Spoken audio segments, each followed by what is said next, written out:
გამარჯობა, ეს არის გადაცემა გვერდიდან და მე ვარ დავით კალანდია.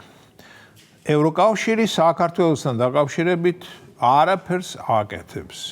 ასეთი განცხადება გააკეთა ევროპარლამენტარმა ნანო სანჩეს ამორმა ევროპარლამენტის ადამიანების უფლებათა ქვეკომიტეტში საქართველოში ადამიანის უფლებების საკითხზე გამართული დისკუსიის დროს.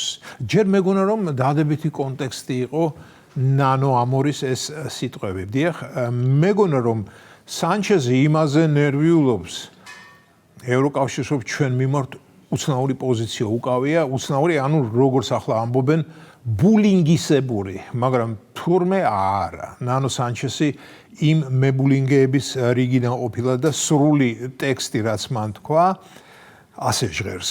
ივანიშვილმა გადაწყვიტა, არ მსურს დასავლეთის ნაწილი ვიყო, მირჩევნია ჩემი ბიზნეს ინტერესებიდან გამომდინარე რუსეთთან დავრჩე.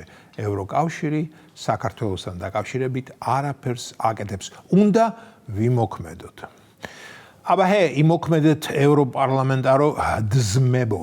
თქვენ ხომ ზერფორ ევროპელები ხართ და ჩვენზე უკეთ იცით თუ რა გვინდა ჩვენ.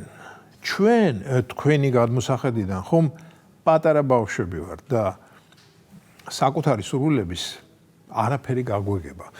იმ ანეკდოტის არ იყოს დედა ეზოში მოთამაშე შვილს ფანჯიდან რომ ეძახის შვილო ამოდი, შვილი ეკითხება დედა რატომ ამოვიდე, მცივა? არა შვილო, ქშია. ეტყობა ევროკავშირი ჩვენ იმ ანეკდოტური შვილის როლში მოგვიაზრებს, ხო და საქართველოს გადასარჩენად, რომელზეც მთელ ევროპარლამენტარებს გული საშინლად შესტკივათ, უნდა იმოქმედონ. დიახ, იმოქმედონ, რადგან მათ უყვართ საქართველო.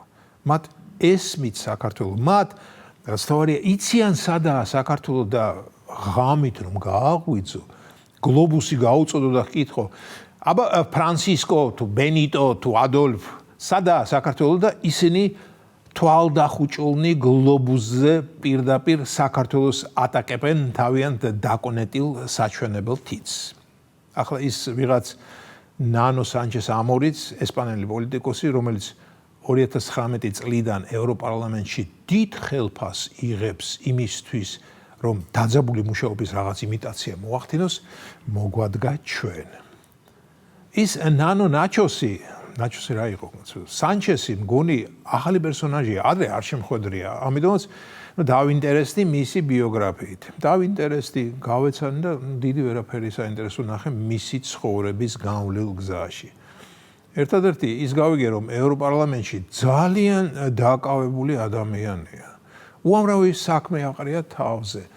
არის ევროპარლამენტის LGBT საკითხების ინტერჯგუფის წევრი, ევროპარლამენტის შეზღუდული შესაძლებლობების ინტერჯგუფის წევრი და რაც თავარია სპინელის ჯგუფის წევრიც. დიახ, სპინელის ჯგუფი რაღა იყო ეს არ ვიცოდი, თორემ LGBT კი ვიცი უკვე რა სად და როგორია თეორიულად რასაკვირველია.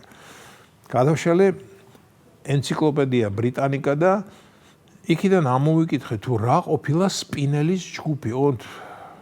ნება მიბოძეთ ახლა ამის განმარტება არ დავიწყო, რადგან იმდენად ჩახლართული ფორმულირება აქვს, რომ ამას მთელი გადაცემა მოუნდება. ერთს ვიტყვი, რომ სპინელის ჯგუფის მთავარი ამოცანა ევროკავშირის ფედერალიზაციაა და ფედერალიზაციის მთავარი იდეა კი ყოფილა ეროვნული ინტერესების გავლენის შემცირება პანევროპული ინტერესების სასარგებლოდ. ხომ გესმით, მეგობრებო, ეს რასაც ნიშნავს? ანუ ევროპის მთავარი ინტერესები ამ შემთხვევაში ჩვენს ეროვნულ ინტერესებზე მაღლა უნდა იდგეს და შესაბამისად მათ შეეწიროს. საკმაოდ სახიფათო ჯგუფი ყოფილა სახიფათო მცირერიცხოვანი ერებისთვის, როგორც ფიქრობ, და ამიტომაცაა ეს ნანო ამორი ასე აჟიტირებული, ასე მგონია მე. მოკლედ, ევროპარლამენტარები განაგრძობენ საქართველოს ნათელი მომავლისთვის ჩვენთან თავგანწირულ ბრძოლას. საკმაოდ სპეციფიკურად განაგრძობენ, მაგრამ რა ქნან თუ კი სხვანაირად არ ძალუძთ, სხვანაირად არ იციან, სხვანაირად მათთვის მიუღებელია. ამავე დროს ისინი სრულიად არ იცნობენ იდუმალ ქართულ სულს. დიახ, ვერ ხვდებიან რომ დირექტივებით, მკაცრი შეძახილებით, თითის ქნევით, ზემოდან ქვევით ძიზღიანი მზერის ყურებით ჩვენებთან ვერაფერს გახდებიან. ცოტა უფრო რომ შეერბილებინათ ტონი, უფრო მეტი ღიმილი და ალერსი რომ ეხმარათ ჩვენთან ურთიერთობაში, ჩვენ ხო ემოციური ადამიანები ვართ და იქნებ გული მოგლბობოდა, დაუმდნარიყავით. მათი ყურადღებაც გვესიამოვნებოდა და გაგვეუბნებინა კიდეც ის კანონი, რომელიც NGO-შნიკებს აიძულებს გაასაჯაროონ თავიანთი დივერსიულ ტერორისტული ხარჯები საქართველოს წინააღმდეგ. ასევე გავაუქმებდით კანონს, რომელიც იცავს ჩვენს ოჯახურ სიწმინდებსა და ტრადიციებს. ჩვენთვის ხომ ოჯახური სიწმინდე და ტრადიცია არაფერს ნიშნავს, თავარი გაგებაა. მაგრამ უცხოელებს ეს არ ესმის და შოლტითა და მკაცრი სიტყვით ცდილობენ წყობრი სიარული გვასწავლონ. სულელები. ხუმრობ ახლა მეგობრებო და იმედია რომ გესმით ეს. არის რაღაც წითელი ხაზები, რომელიც თავმოყარე ადამიანმა, უпроსტოდ თავმოყარე მოქალაქემ, საკუთარი ქვეყნის ამაყმა შვილმა არ უნდა გადალახოს და ეს ნანო ნაჩოსები ამას ვერ ხვდებიან. და რასაკვირველია, არანაირი კიცი და კიცმაცური მათ არ უშველით ჩვენი მენტალობა რომ ამოაყირავონ. თუმცა ცდები გრძელდება.